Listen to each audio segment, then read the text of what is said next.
waxaa la isku hayaa wixii arrinaha la isku hayo laba loo qaybi jiray loola qaybiyaa waxa la yiraahdaa ma waxa arinku ma dhul iyo dhaqan baa horta uu leeyahay laba xaraf oo isku mid ah la isticmaalaya inta uga dalay waa tawaatix iyo tiraabtii oo kale si loo xasuusnaado erayada maxkamadaha legal terms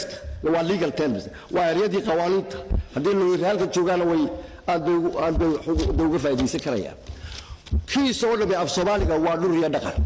waxa la wixii dambiye dhaca Soomaalidu waxay u qaybisaa laba dhul iyo dhaqan bay u qaybiyaan ma dhul baa mise waa dhaqan baa loo leeyahay way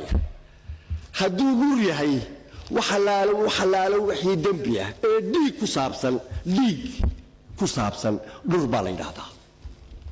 waxa la wixii ka soo hadhay nolosha ku saabsan ee dhaqamaatin kiisas la isku haystaana dhaqan baa la kiisoo nabi waa labada ama waa dhiig ama waa dhaqan baa loo leeyahay wuxuu ka kooban yahay laba xaraf oo isku dhawaaq ah dhur iyo dhaqan waaya waxa la oranayaa badhur waxa tiri anuu kiiska alle waa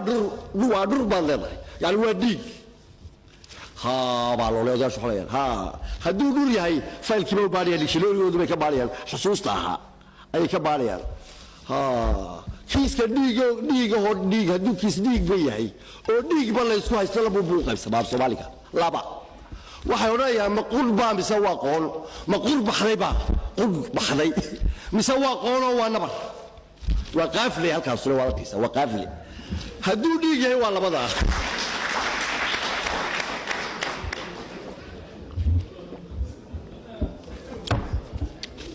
kiisoo dhabi ama waa qurba baxday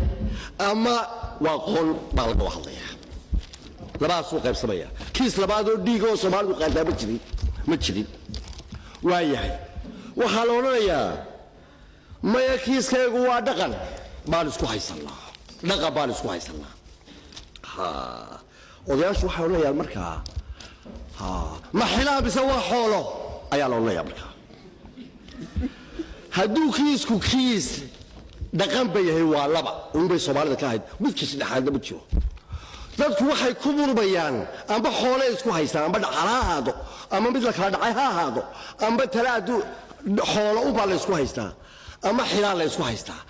maxkamad baa la isku jiraa naagti baa la furaya naagti baa la qaxiraya mid baa doonan dumaal weeye xigsiisa weeye kiis dambeyle oo waa fayl dan kiiska dumarku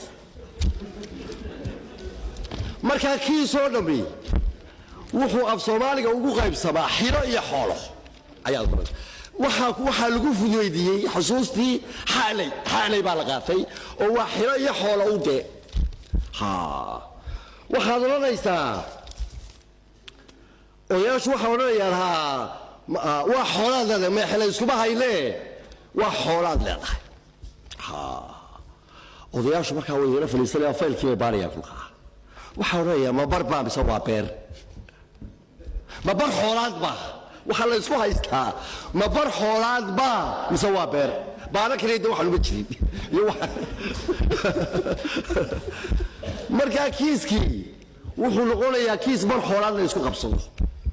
ama beer baa la isku qabsanaya dadku labadaas bay hadii xoolo isku haystaan labadaas bay isku qabsan jireen waaya waxa la oranayaa ma waxaan isku haynaa xoolaha la isku hayaa oo waa bar xoolaad baa la isku qabsado odayaashu markaa way ficilkii bay baanayaan waxay oranayaan ma magan baa mise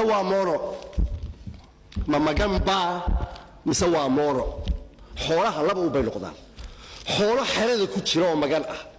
oo xero u dhalana yaa isku qabsada walaalaha dhaxal baa la isku qabsadaa oo waa xoolo xeelaha ku jira xeladii bay ku jira xoolahaas